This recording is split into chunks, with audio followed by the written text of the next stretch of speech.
মুসা আলাইহিস সালাম আল্লাহকে একদিন বলছেন, আল্লাহ আপনার সমস্ত সৃষ্টি সবার রিজিকের কথা, খাদ্য দুনিয়ার প্রয়োজন পূরণের কথা আপনার মনে থাকে?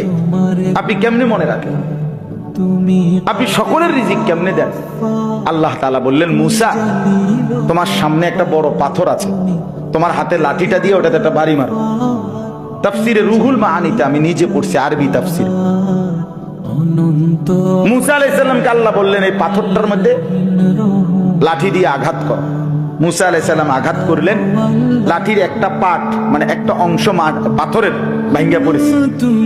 মুসা আলাইহিস সালামকে আল্লাহ আবার বললেন, আবার লাঠি দিয়ে আঘাত করো।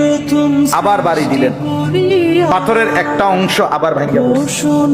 আল্লাহ বলেন, আবার মারো, আবার মারো। 4 বার মুসা নবী ওই বড় পাথরটার মধ্যে আঘাত করছে। 4 বারে মোটা মোটা 4টা টুকরা ভাঙ্গা ভাঙ্গা পড়ছে। এই 4র্থ বারের পরে এই 4টা মোটা মোটা টুকরার ভেতর থেকে একটা ছোট্ট পোকা বের হইছে।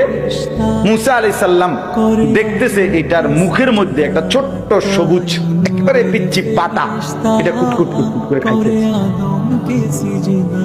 আল্লাহ তাআলা বলছে, মুসা বুদ্ধুর কান লাগাইয়া শোনো ওই পোকাটা কি করে, তুমি বুঝবা, কর শোনো। মুসা নবী কান লাগাইয়া শুনতেছে, ওই ছোট্ট পোকাটা যে গভীর পাথরের ভিতরে ছিল, সে বলতেছে, সুবহানা মান ইয়ারানি ওয়ালা ইয়ানসানি, আমার সেই আল্লাহর প্রশংসা করছি যিনি আমাকে সর্বক্ষণ দেখছেন, যিনি আমাকে কখনোই ভোলেন না,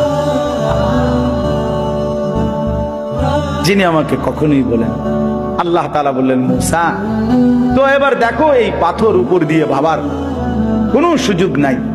এই পাথরের 4টা স্তর ভেতরে এই ছোট্ট পোকাটার মুখে সবুজ এই গাছের পাতা যে মালিক পৌঁছায় দিছেন, তিনি কি সকলের রিজিক দিতে সক্ষম না?